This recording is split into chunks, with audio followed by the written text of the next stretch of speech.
In the early 19th century, nestled in the rolling hills of Tennessee, the Bell family settled into their new home in Adams, a picturesque yet secluded area that promised a fresh start. John Bell, a farmer with a spirit as tenacious as the land he worked, had high hopes for his family's future. His wife Lucy and their children were eager to embrace the tranquility of their new surroundings.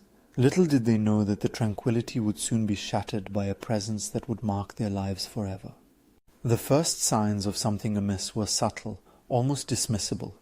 At first it was merely the sound of knocking, soft, rhythmic taps that echoed through the night. The family brushed it off as the house settling, a natural occurrence in an old home. However, as days turned into weeks, the disturbances escalated. The knocking grew louder, more insistent, as if demanding attention. Then came the whispers, faint but chilling, murmuring unintelligible words that sent shivers down their spines. The Bell family, once filled with hope and excitement, now found themselves enveloped in a growing sense of dread. As the haunting intensified, the family began to experience a series of bizarre and frightening phenomena. Lucy Bell reported feeling invisible hands gripping her arms, tugging at her clothes and pulling her hair. The children, once carefree and joyful, now huddled together, fearful of the unseen entity that seemed to lurk just beyond their sight. Furniture began to shift on its own, chairs scraping across the floor, tables rattling as if possessed by an unseen force. The Bell home transformed from a sanctuary into a battleground against an inexplicable terror. But it was John Bell who bore the brunt of the Bell Witch's wrath. The spirit seemed to take a particular interest in him, subjecting him to a relentless torment that left him physically and mentally drained. He began to suffer from strange ailments, debilitating pains that appeared without warning, and left him gasping for relief. Doctors were summoned, but they could find no explanation for his suffering. The family, desperate for answers, turned to their neighbors who whispered of curses and malevolent spirits. Rumors spread like wildfire, and soon the entire community was abuzz with tales of the Bell Witch. As John's health continued to decline, the manifestations of the haunting grew increasingly violent.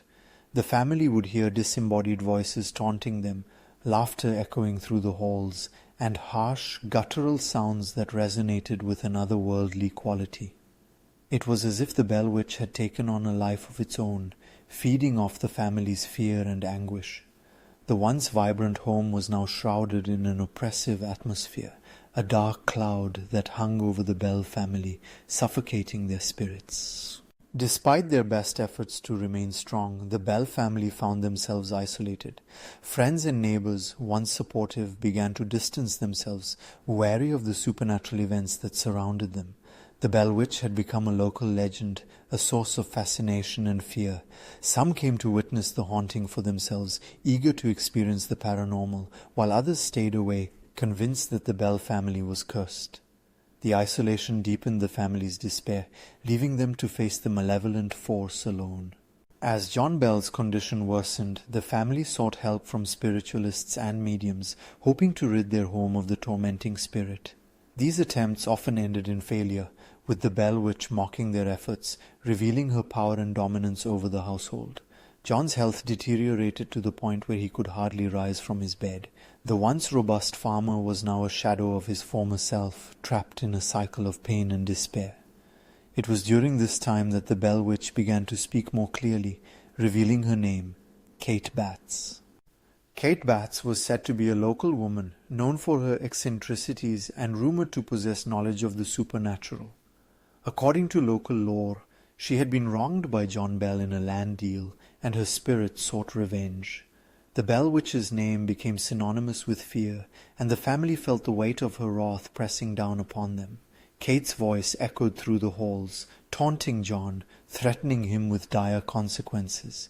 The family was at the mercy of a vengeful spirit, and their lives became a constant struggle against the forces of darkness. In 1820, after years of torment, John Bell succumbed to his mysterious afflictions.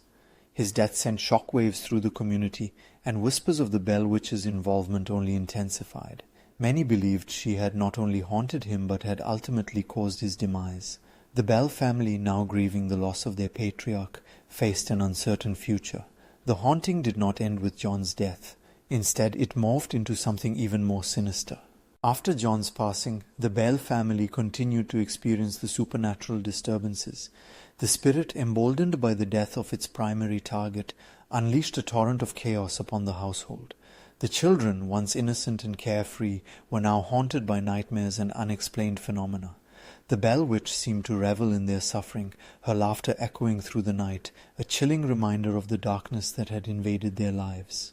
The family found solace only in each other, their bond strengthened by the shared experience of fear and loss. Neighbors began to visit the Bell home, drawn by curiosity and a desire to witness the haunting firsthand.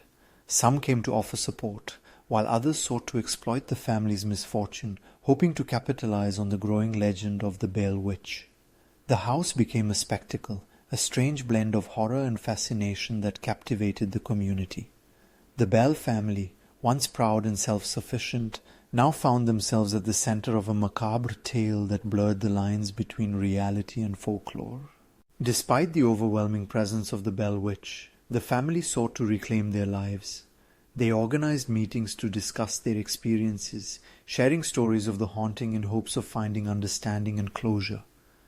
It was during these gatherings that they discovered they were not alone. Others in the community had experienced similar phenomena, and they began to form a network of support. Together they sought to confront the spirit, to challenge its power and reclaim their lives from the grip of fear. As the years passed, the haunting of the Bell family became a legend that echoed through the annals of American folklore. The tale of the Bell Witch captured the imagination of many, inspiring countless retellings and interpretations. It became a cautionary tale, a reminder of the thin veil that separates the living from the dead, the known from the unknown. The Bell Witch was no longer just a spirit tormenting a single family. She became a symbol of the supernatural, a representation of the fears and anxieties that lingered in the hearts of those who dared to confront the mysteries of the afterlife. Though the Bell family eventually moved away from their haunted home, the legacy of the Bell Witch endured. The story spread beyond the borders of Tennessee, captivating audiences across the nation. Researchers, paranormal investigators, and skeptics alike have sought to uncover the truth behind the haunting, but the Bell Witch remains an enigma, a ghostly figure shrouded in myth and legend. In the years following the Bell family's ordeal, the tale of the Bell Witch has continued to evolve, inspiring books, films, and documentaries. Each retelling adds new layers to the story, weaving together elements of history, folklore, and the human experience. The Bell Witch serves as a reminder of the power of belief, the fragility of the human spirit, and the enduring mysteries that lie just beyond our understanding. Even today, the Bell Witch is a ghostly figure that haunts the collective imagination, a testament to the enduring power of storytelling. The Bell family's experience, once a personal tragedy, has transformed into a cultural phenomenon that invites exploration and contemplation. The haunting of the Bell Witch serves as a reminder of the darkness that can seep into our lives, the unseen forces that can shape our destinies, and the enduring quest for understanding in a world filled with uncertainty. The story of the Bell Witch is not just a tale of terror, it is a reflection of the human condition, a narrative that resonates with our deepest fears and our most profound hopes.